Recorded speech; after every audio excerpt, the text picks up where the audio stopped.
ये सारी विफलता है पीयूष गोयल जी। आज हम तो एक बात कुछ देर पहले आपको बताया कि आपको 40वें दिन आपको क्यों सूझा कि हम माइग्रेंट लेबर जो जहां फंसे हुए हैं उनको अपने अपने राज्य में भेजा जाए। आपको मालूम है कि महाराष्ट्र में अभी कितना बड़ा, सबसे ज्यादा देश में अगर लोग कोरोना से महामारी अगर है तो महाराष्ट्र में है, दूसरा गुजरात में है।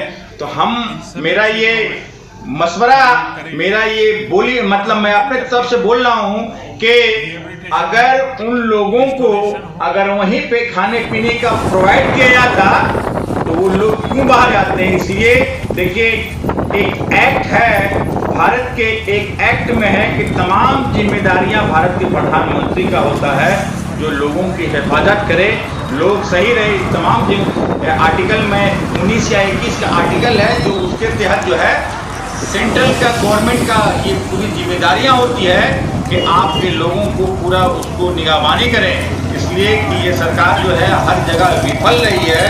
ये आप एक बताइए कि 70 साल में जिस टाइम इसके पहले सरकार थी कभी भी ट्रेन नहीं भटकी और आज इनके दौर में ट्रेन भटक गई। अब सोचने वाली बात है कि भारतीय जनता पार्टी की सरकार में बहुत ट्रेन भटके। हाँ, जाने के जैसे एक पिक्चर में गाना है, जाना था जापान पहुंच गए चीन समझ लो ना, वही वाला हमको हिसाब किताब लग रहा है कि भारतीय जनता पार्टी का जो बताया ना कि रेल मंत्री पीयूष गोयल जी बड़े बड़े जो बात कर रहे हैं, उनको तो सबसे पहले मतलब सोचना चाहिए कि आज देखिए आपके तमाम चीज समझ लीजिए कि फेल है।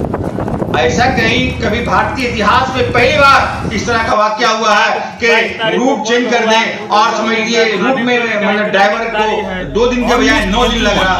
उसका जवाब पीयूष गोयल जी को देना चाहिए। हम समझते हैं इनको सत्य, इनको अपना गद्दी पर बैठने का कोई राइट नहीं बनता है। आज देखिए कितने लोगों का आज 9 दिन हम लोग आज कहीं खाने, एक दिन अगर खाना नसीब नहीं होगा तो देखिए क्या क्वेश्चन होगा। 9 दिन खाना लोग बगैर खाए पिए कैसे लोग रहे हैं, ये बहुत दुख की बात है। हम तो बोलना चाहते हैं कि भारतीय जनता पार्टी की जो सरकार जो चल रही है लोगों को मतलब समझ लिए मतलब क्या बताएं हम, मैं बता नहीं सकता हूं कि लोगों का जो हाल है मतलब नफसी का आलम करके रख दिया है। लोगों को समझ लिए थप्पड़ मारने के बजाय समझ लिए पेट के बगैर खाए हुए ये मर जा रहे हैं लोग। इतने रास्ते में कितने लोगों का डिलीवरी हुआ बताइए ना, ये अफसोस की बात है।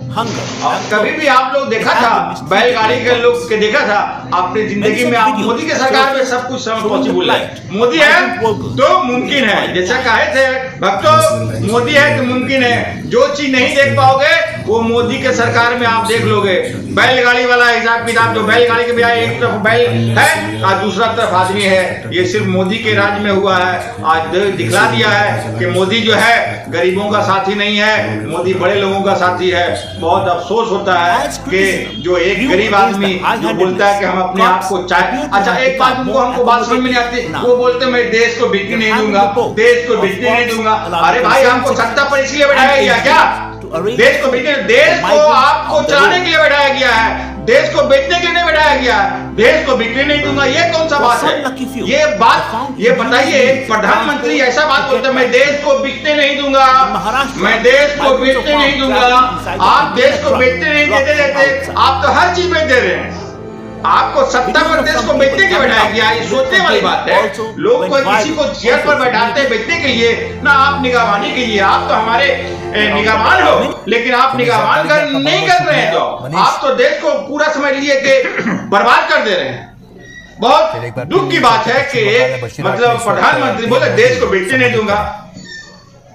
ये सोचने वाली बात है। लोगों को आप इस तरह की बातें क्यों बोलते हैं? आपने विपक्ष में थे तो बोले मैं क्या हूँ, मैं तो गरीब भिखारी हूँ, मैं थैला उठाऊंगा लेकर चले जाऊंगा। इसके मतलब 130 करोड़ आदमी को मतलब पोजीशन खराब करके आप निकल जाइएगा। तो हम लोग 130 करोड़ आदमी का, तो आप उसके पहले गद्दी छोड़ दीजिए, हम दूसरा आदमी को बैठा देते हैं जो हमारे सरकार को बैलेंस कर लेंगे, हमारे 130 करोड़ लोगों को बैलेंस कर लेंगे। आपका अगर नहीं चल रहा है तो आप दूसरे आदमी को बैठाइए, आप अपने पार्टी को दूसरा आदमी को प्रधानमंत्री बनाइए। आप ये बात नहीं बोलते।